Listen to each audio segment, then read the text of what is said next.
Magandang hapon po ng Monday dito sa Cherry Hill, New Jersey, United States of America.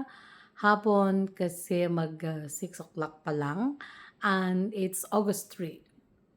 August 3 po dito. So actually kagaling ko lang sa work, ayan no, galing ko lang talaga sa work.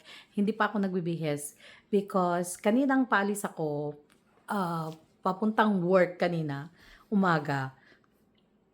May nakita kasi akong comment ng isa sa mga, ah, viewers natin. Hindi ko alam kung naka-subscribe siya, hindi ko pa siya na-check. Isa po siyang lawyer, so sometimes nagbibigay siya ng kanyang mga, legal advice sa mga comment section, which I appreciate very much. Thank you. Sila V Life yata yung pangalan niya. Sila V, so it's like French. But maraming salamat sa iyo. Kaya dahil sa comment niya, ako po ay excited talaga na umuwi sa bahay after work. At para nang sa ganun is ma-address ko yung nag-brought up kasi ng very good point po ang isa sa mga lawyers na nanonood po sa atin tungkol sa pag-aasawa ni Ninita na ito is maaaring magkaroon ng aberya legally, no? Later on. Kaya ang ginawa ko naman, dali-dali ko naman pong inalam kung ano talaga ang diagnosis ni Ninita, kung ano talaga yung correct na diagnosis ng Ninita from the medical point of view or from the psychological point of view. Which I was right in my assumption. Tama ako dahil nakikita ko naman si Ninita. Kaya ngayon, gusto kong at sa mga nababasa ko rin na comment, may mga nagsasabi ng kulang ng pag-iisip, may mga nagsasabi na isip bata, may mga nagsasabi na yun, yung kulang siya sa isip at nagsasabing isip bata siya at bata siya. Which is, pag titignan po natin si Ninita, obserbahan natin siya, slow lang po siya pagdating sa school. Po, gusto ko pong maintindihan niyo po yun So, mabagal lang siya pagdating sa school. Kumbaga, medyo nahirapan siyang mag-catch up. That doesn't mean to say na retarded siya, na mentally retarded siya. Hindi po ibig sabihin nun. Marami po akong naman mga naging kaklase nung elementary days ko na mabagal sila sa pag-catch up ng tinuturo ng teacher. However, paglabas ng school, they're very smart. Sa mga street smart ang tawag. So, and they are successful in life now na kahit tinatawag natin silang, I'm sorry for the word, please patawarin niyo po ako, bobo sa school, pero they're fine, they're okay. So, ibig sabihin, hindi sila nakapag-college, hindi nakapag-graduate ng school, ng high school, but they're okay. So, doon ko binabase si Ninita na she may be slow pagdating sa school, no, pagdating sa academics, but she is street smart. Kung bakit ko masasabi yon is like, let's look. Marunong siyang bumasa, marunong siyang mag-chat, marunong siya pagdating sa cellphone. So, hindi mo siya pwedeng matawag na kulang sa isip or may mental disability or isip bata. Hindi po. So, ang pwede nating sabihin sa kanya is because slow lang siya pagdating sa school. Okay? So, ang sabi kasi ng lawyer na to sa comment niya, dahil kung isip bata si Ninita or meron siyang mental disability ay or pwedeng makasuhan kung sino man ang magpapakasal sa kanya, like her parents, yung lalaki, yung yung ginagawa nila na pagkakasundo para sa kasal, all those people involved, pwede kasing makasuhan ito kung si Ninita talaga ay isip bata, pwede silang makasuhan ng child abuse. Okay, which is inexplain yon ni Celavi Life, ng isang lawyer natin na nanonood sa atin. However, ang case kasi ni Ninita, which is proven sa diagnosis sa kanya, at dahil inalam ko nga, the moment na nabasa ko yung comment ng isang lawyer, agad akong nag-research, agad kong inalam kung ano talaga ang diagnosis ni Ninita. At she doesn't fall, hindi siya babagsak sa disability. She's more of a delay. Kung delay, ang ibig pong sabihin nun, medyo mabagal lang yung process niya. That is a big difference po doon. At yun ang alam ko kay Ninita, dahil yun din ang napansin ko. She can manipulate people.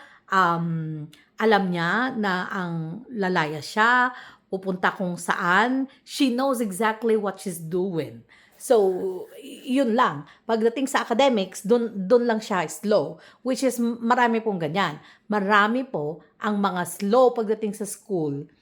But, pagdating sa street, pagdating sa kalsada, matatalino sila. So, don't worry sa mga sa lawyer na to, si Ninita po ay hindi babagsak sa ganong klase ng kaso because she doesn't have the disability. She only have developmental delay. So, correct me if I'm wrong, yun nga, mabagal lang siya pagdating sa school ng mga sa Pilipinas kasi napakahirap kasi ng curriculum sa Pilipinas, sa totoo lang, no? Dito nag-aral din ako dito sa Amerika, and over here it's very easy kasi kung bakit ko sinabing easy, it's just pagdating ng exam, multiple choice. So hindi mo kinakailangan mag-review kasi pag nakikinig ka lang talaga sa teacher, pinapakinggan mo kung ano yung sinasabi niya. Alexa, quiet. So pag pinapakinggan mo yung sinasabi ng teacher is pagdating sa exam, A, B, C, D ang sagot. So, mamili ka lang doon. Samantalang sa Pilipinas kasi, napakahirap kasi, this was when I was in elementary, even when I was in elementary, na napakahirap kasi talagang ang dami-dami mong i-memorize. Constitution of the Philippines, mga regions, mga provinces, ang dami-dami mong minememorize kasi sa school sa Pilipinas. So, that doesn't mean to say kasi na kapag, at saka don't forget, may mga tao rin na tamad mag-aral. They don't wanna bother.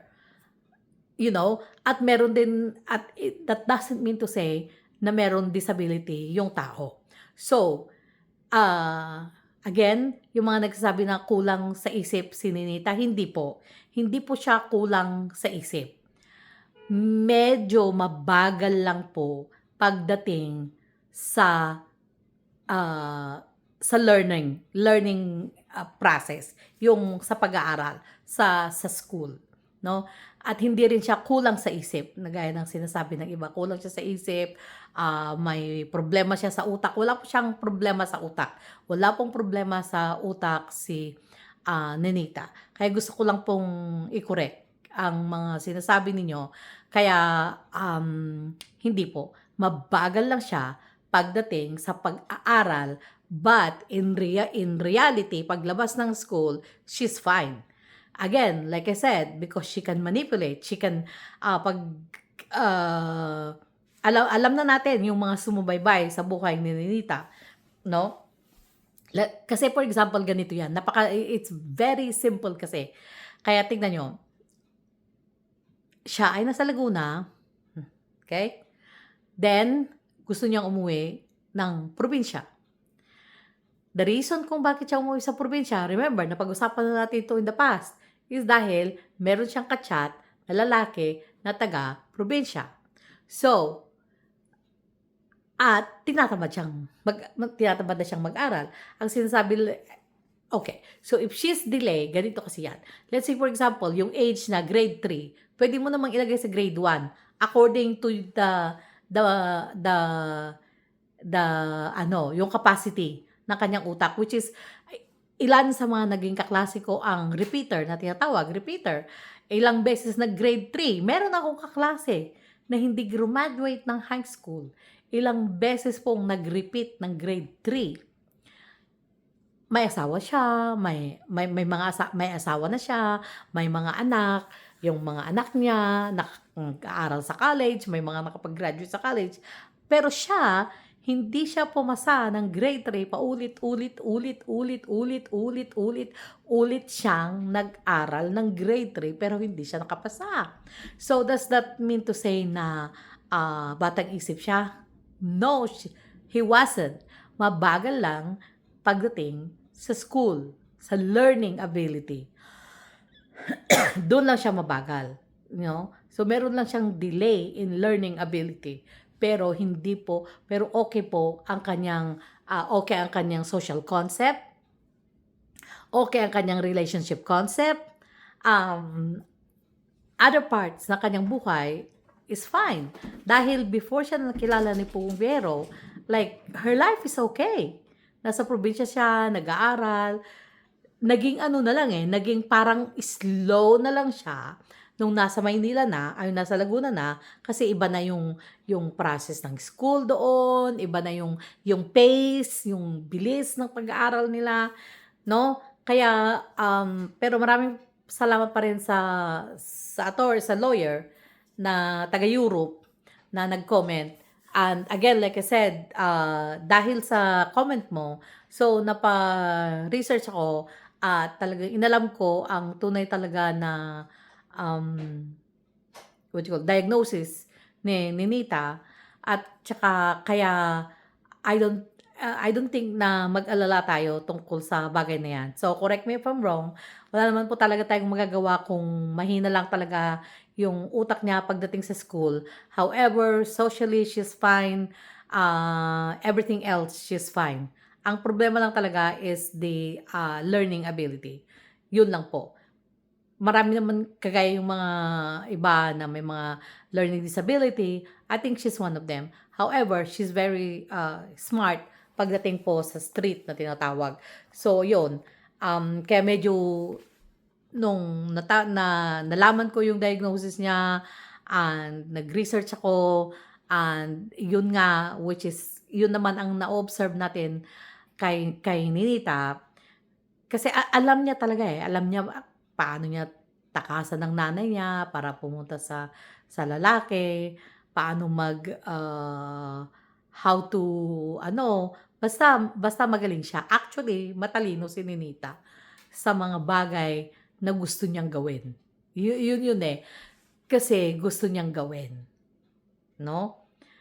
Ang isang hindi marunong or isang taong kulang sa pag-iisip, hindi yan marunong mag-chat. Alam niyo, hindi yan marunong maghanap ng ka-chat. Mga ganun ba, mga bagay na yon. So, yun lang po ang gusto kong pag-usapan natin ngayong araw na to. And tuloy-tuloy po natin. Marami rin yung nagsasabi na, naku, wag niyo nang tulungan, nasasanay. Hindi naman, gusto ko lang, dahil lang naawa ko sa lalaki, at October 30 pa naman sila magpapakasal. So, kung may makita tayong konti sa ating pagre-reaction sa kanila, is ibigay natin. Kasi, binibigay ko naman kung yung talaga, yung kinikita ng mga nire-reactionan ko, no? Kaya hindi to bago na gagawin ko. Okay? Kaya maraming salamat po sa mga nanonood. Please continue to watch and share and watch, share, and mag-comment kayo para meron tayong engagement. Thank you very much.